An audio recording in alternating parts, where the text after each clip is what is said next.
Si Nuni Omot ay isa sa mga pinaka-inspiring na basketball players sa mundo. Mula sa isang refugee camp, naging international basketball star siya at kalaunan ay naging import ng Magnolia sa PBA.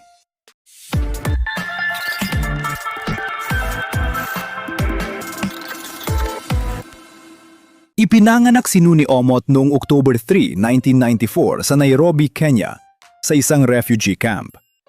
Ang kanyang pamilya ay tumakas mula sa digmaan sa Africa at naglakbay ng halos 440 miles papunta sa Kenyan border upang makaligtas.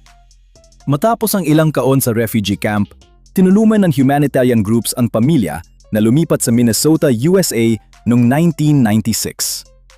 Doon nagsimula ang bagong buhay ng kanilang pamilya.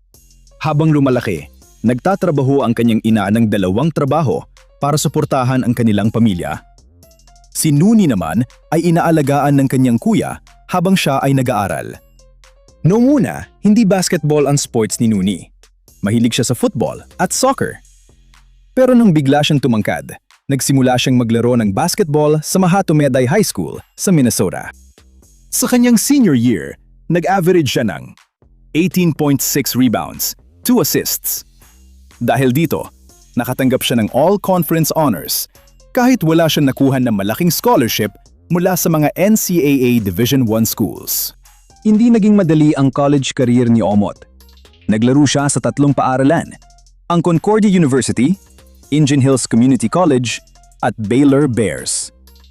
Isa sa mga pinakamalaking moments sa buhay niya ay nang makita niya ang kanyang ama matapos ang 21 years habang naglalaro siya sa Baylor.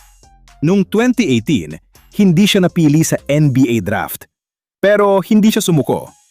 Naglaro siya sa iba't ibang liga sa mundo tulad ng NBA G League, Europe, Turkey, China, Puerto Rico at Africa. Ang kanyang career ay umabot sa maraming bansa at teams bago siya naging kilalang international player. Noong 2023, naglaro si Omot para sa Al Ahly sa Basketball Africa League. Dito siya naging BAL Champion, BAL Most Valuable Player. Ito ang isa sa pinakamalaking achievement ng kanyang career. Isa rin siyang mahalagang player ng South Sudan National Team.